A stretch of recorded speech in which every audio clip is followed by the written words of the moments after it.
यानी कि फंक्शन को डिफाइन किया है, तो इसकी जो डोमेन हम ले रहे हैं वो प्रॉपर सबसेट का प्रॉपर भी हो सकती है और इम्प्रॉपर भी हो सकती है। तो यानी कि डोमेन को मैंने वैसे ही ड्रा किया है, जाहिर है कोई यानी कि इसका सबसेट ही होगी ना टी एक्स प्लेन का, ठीक है। यानी कि आर स्केयर का कुछ सबसेट हो सकता है, ये प्रॉपर भी हो सकती है और इम्प्रॉपर भी हो सकती है, ये डिपेंड करता है फंक्शन के ऊपर। तो लाइक हियर अगर हम वैसे इसको मैंने इसको रिप्रेजेंट कर दिया कि ये जो डायग्राम मैंने ड्रा की है, this is the domain, like here it is the domain, यानी कि वैसे ही हमने इसको रिप्रेजेंट कर दिया। मैं इसको यानी कि डिफरेंट वे से रिप्रेजेंट कर सकता हूँ, मे बी यानी आर्बिट्रेरी आपने वैसे अपनी मैंने मर्जी से ले लिया। आर्बिट्रेरी वैसे ग्राफिकल रिप्रेजेंट कर दिए। तो इसमें जो जो t0 है, जो इनिशियल पॉइंट है, it must be belongs to from the domain of the function. तो जहां से जो इस पॉइंट, ये पॉइंट जो इनिशियल पॉइंट है, it must be here, and जो सॉल्यूशन होगा वो इस पॉइंट से स्टार्ट होगा, जो इनिशियल पॉइंट है। जैसे मैंने अभी प्रीवियसली स्लाइड्स में मैंने इसको रिप्रेजेंट किया ग्राफिकली, ये सॉल्यूशन जो है उसका जो बिहेवियर होता है वो इनिशियल पॉइंट से स्टार्ट होगा और डोमेन यानी कि जो डोमेन है उसके अंदर ही रहेगा। देखें ना, जैसे Yes. मैंने सेकंड एग्जांपल की थी, सेकंड एग्जांपल में हमने उसका जो इंटरवल लिया था वो समथिंग एक्स यानी कि minus infinity to 1 over x0, यानी कि आगे हमने बाउंड Yes, किया sir. था इंटरवल को, क्योंकि डोमेन फर्दर यानी कि वो हो रियल लाइन नहीं आ रही थी, तो हमने उसको रिस्ट्रिक्ट किया था और सॉल्यूशन उसी डोमेन के अंदर लाई कर रहा था। इसीलिए यानी कि जो डोमेन होगी, जो सॉल्यूशन स्टार्ट भी उस डोमेन में होगा और उसी डोमेन के अंदर ही वो सॉल्यूशन लाई करेगा, Yes, sir. उसकी जो वैल्यूज होंगी उसी डोमेन से होंगी। Okay, तो sir. ये जस्ट वैसे ही मैंने इसको ग्राफिकल डोमेन को रिप्रेजेंट कर दिया, बाकी और इसमें कोई नहीं है। अब हम सर आ गई। ये चेक करते हैं कि जो राइट हैंड साइड है, ये जो एफ है, स्मॉल एफ, इसके ऊपर क्या कंडीशंस होनी चाहिए कि हमारा सॉल्यूशन एग्जिस्ट करे, सॉल्यूशन यूनिक हो और स्टेबिलिटी हो। जैसे कि वेल पोज्ड प्रॉब्लम के लिए, मैथमेटिकल प्रॉब्लम वेल पोज्ड कब होगा, जब वो 3 कंडीशन सेटिस्फाई करे। तो अब उन 3 कंडीशंस को सेटिस्फाई करने के लिए अब प्रॉब्लम तो हमारे पास आ गया। अब देखें, जब कोई फिजिकल मॉडल या कोई रियल प्रॉब्लम से हम उसको स्ट्रक्चर देते हैं मैथमेटिकल फॉर्म में, तो सबसे पहले हमने देखना है कि उसका सॉल्यूशन एग्जिस्ट करता है कि नहीं, ठीक है। उसके बाद उसकी यूनिकनेस चेक करनी है, उसके बाद उसको हमने स्टेबिलिटी चेक करनी है।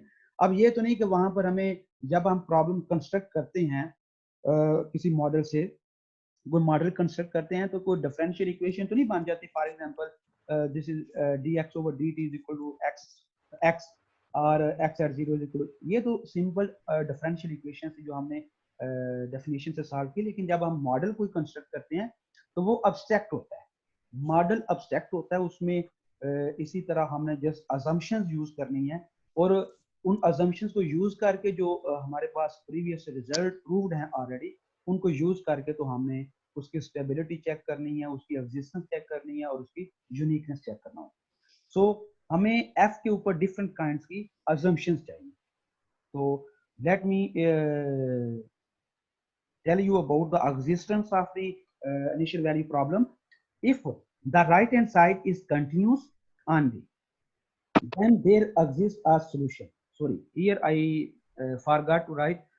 There exists a solution x of t to the initial value problem in some interval t0 to t0 plus h, यानी कि कोई भी इंटरवल हो सकता है, फाइनाइट भी हो सकता है, इनफिनिट भी हो सकता है, इट डिपेंड्स। यानी कि if the right hand side is continuous with respect to the t and x both, यानी कि अगर हमारे पास जो function f of t x है, अगर वो कंटिन्यूस है with respect to both variables, first variable is t and the second variable is x, अगर दोनों वेरिएबल्स की यानी कि if the function is continuous with respect to both variable, then the solution exist. यानी कि existence हमें यहाँ से पता चल जाएगी कि अगर हम कोई भी प्रॉब्लम आ जाता है तो हम देख लेंगे कि अगर इसकी राइट हैंड साइड कंटिन्यूस है तो हम we can say that the solution exist. And what's about the uniqueness? If the ft, the right hand side is ellipsis continuous, this is some type of the continuity. Like if the right hand side is ellipsis continuous with respect to the second variable, that is x, then we say that the function is Lipschitz continuous and the initial value problem has a unique solution. What's about the stability? If the right hand side is continuous with respect to t, I mean it is continuous with respect to first variable and it is Lipschitz continuous with respect to the second variable, then we say that the solution of the initial value problem varies continuously with respect to the initial condition. This is about the stability. So ये three kinds of assumptions हैं that we used to check the problem is well posed or not. ठीक है, कोई भी mathematical model है तो sir ये ये एक्सक्यूज मी सर ये लिपस्टिक ये लिप्स चिट्स जो आपका कंटिन्यूटी है सर इसको एक्सप्लेन कर दो। जी मैं एक्सप्लेन कर देता हूँ। आई थिंक अनफॉर्चुनेटली अभी हमारे पास टाइम बहुत शार्ट है, ये मीटिंग के 9 मिनट्स रह गए, लेकिन मैं ट्राई करता हूँ इसको इसके डेफिनेशन को एक्सप्लेन कर। Okay, we have the definition of Lipschitz continuity। The definition, let f from domain and I can choose here r square r n, यानी कि जो x सेट है वो हम कोई भी चूज कर सकते हैं, and t from here and x from here. So f is defined in this way, then f is Lipschitz continuous on x, in x and d if there exists a constant k greater than 0 such that ft of x1 minus ft of x2 absolute value and less or equal to k constant absolute value of the x1 minus x2. अगर ये वाली condition satisfy करती है, then we say that the f is Lipschitz continuous with constant Lipschitz ये जो k है, this is called Lipschitz constant. K is called Lipschitz constant. तो अगर हमारे पास कुछ k ऐसा k सर इस k की कोई स्पेसिफिक वैल्यू होगी या कुछ भी आ सकता है, कोई scalar k number? is greater than 0. K is greater than 0. Okay sir, K is greater than 0 if this any condition, scalar. if this condition is satisfied for any t x1 t x2 belongs to d, यानी कि ये जो t x1 है t fix है, हमने Lipschitz continuity यानी condition है second variable के ऊपर, यानी कि जो यहाँ पे x यूज हो रहा है ft x में, तो सेकंड को हम चेंज कर सकते हैं, तो फर्स्ट को फर्स्ट फिक्स रहेगा, फिर फर्स्ट पे कोई कंडीशन नहीं है।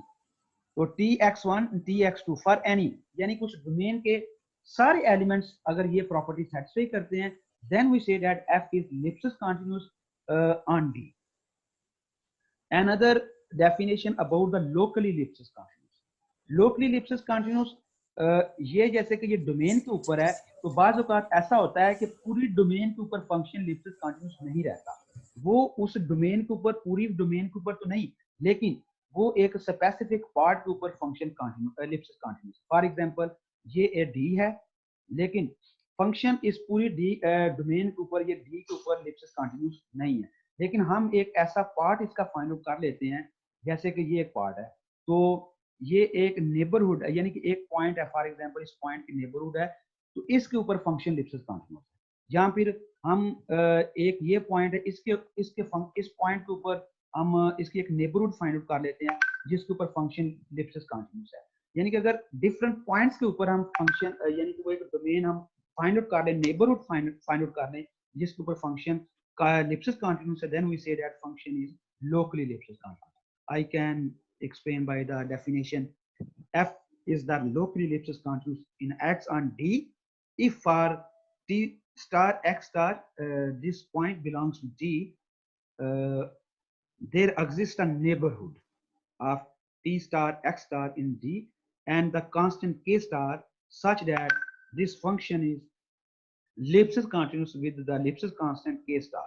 यानी कि इसका मतलब ये है कि हम किसी पॉइंट के correspond अगर हम एक neighborhood फाइंड आउट कर लेते हैं जिसके correspond फंक्शन जो है वो Lipschitz continuous है, then we say that the function is locally Lipschitz continuous on D. Next we have some examples for any points in that neighborhood. Next we have some remark.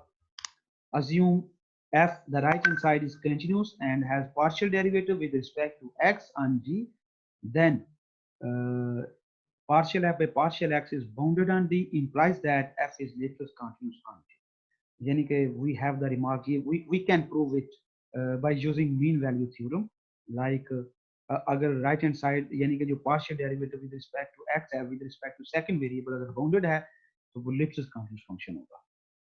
If the right hand side यानी कि उसका जो partial derivative with respect to x है वो continuous है, then we say that f is locally Lipschitz continuous. We have solved some example like consider a function f of t of x t plus 3x. This is linear function. It is not necessarily it is linear. Maybe it is non-linear function. So it is not necessary that it must be linear. It may be non-linear function. F of tx, if we apply the definition here, f tx1 minus f tx2 is equal to t plus 3x1. If I expand this one, I can get t will be cancelled and 3x1 minus 3x2. And यहाँ पे हमने जो constant है वो k वो हमने find out कर लिया, that is equal to 3. So this must be less और equal to 3 times x1 minus x2. मतलब ये है कि हमें यहाँ पे कोई फिक्स नंबर मिल जाना चाहिए k ग्रेटर देन 0. ठीक है, कोई फिक्स नंबर हमें मिल जाना चाहिए जो फाइनाइट नंबर हो, बाउंडेड नंबर. ठीक है, देन वी से दैट ये जो k है वो must be bounded. So k is equal to 3 हमने फाइंड आउट कर लिया, that is greater than 0, and we have found that f is Lipschitz continuous with respect to the constant Lipschitz constant k is equal to 3.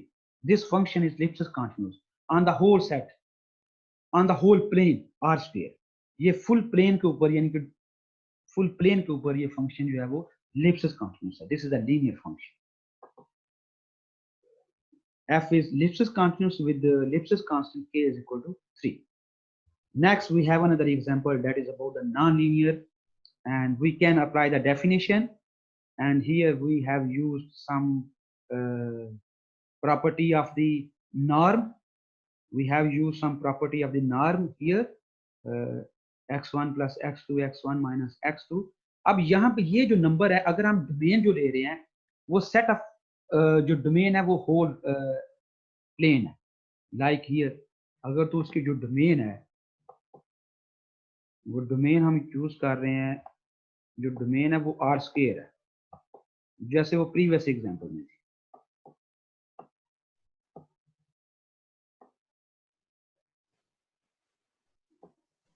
अगर domain are square है तो हमें यहाँ पे कोई बाउंडेड नंबर, फाइनाइट नंबर नहीं मिल सकता.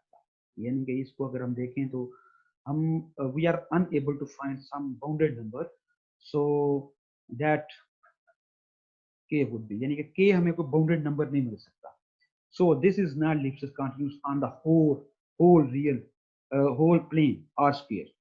So this function is not Lipschitz continuous on the r square, that is equal to d. Sir k1 नहीं हो सकता? k1 कैसे हो सकता है? ये तो x1 plus x2 आपने एब्सोल्यूट वैल्यू देनी है, k must be greater or equal to 0. तो k यहाँ पर x1 और x2 जो है ना वो यानी कि बाउंड एवरी हमने पूरे प्लेन के ऊपर चेक करनी है इसकी कंटिन्यूटी. हमने पूरे प्लेन के ऊपर ये कंडीशन सेटिस्फाई करवानी आर स्क्वायर ये वाली. तो जब हम पूरे प्लेन के ऊपर चेक करेंगे तो हमें कोई भी यहाँ पर ऐसा फाइनाइट नंबर नहीं मिल सकता जिसको हम फिक्स करके तो वो वाली प्रॉपर्टी यानी कि पूरे प्लेन के ऊपर यानी कि ये वाली प्रॉपर्टी सेटिस्फाई करवा सकते हैं. हमने एक्चुअली यही चीज शो करनी है ना कि दिस मस्ट बी लेस और इक्वल टू, यानी कि ये चीज. तो अगर आप यहाँ पे x1 और x2 1 ले लेते हैं तो यहाँ पर x1 और x2 में अगर समथिंग बिगर देन ले लेता हूँ तो फिर ये तो सेटिस्फाई नहीं होगी, ऐसा पॉसिबल नहीं. यहाँ फिर हम x1 और x2 लेस देन ले लेते हैं तो ये अगर हमें कोई बाउंडेड नंबर मिलता है then it is possible, otherwise it is not possible. ये नहीं समझ आई यहाँ से सर. ये एक्चुअली इसमें जो k है x1 और x2 की बात नहीं वो कर रही, वो एक्चुअली k की बात कर रही है कि इसमें जो k है उसका नंबर नहीं हमें शो हो रहा, तो वो 1 भी तो हो सकता है, उसको हम ऐसे 1 भी ले सकते हैं. अगर आप k की वैल्यू 1 लेते हैं तो इसका मतलब ये है कि इन दोनों में से एक कोई एक 0 करते हैं कोई एक 1 करते हैं, ऐसा ही है ना. k की वैल्यू ये देखें ना, ये तो आपने कंपेयर करें, ये लेस देन 1 मिनट है मीटिंग में भी कैंसल्ड, यानी कि मीटिंग जो है ना खत्म हो जाएगी अभी, तो मैं नेक्स्ट इंशाल्लाह नेक्स्ट मीटिंग में डिस्कस करूंगा इसी चीज को. It is very simple thing like here. अगर ये चीज तो हमने कंपेयर किया कि ये तो हमें रिक्वायर्ड है, लेकिन इस चीज दिस हियर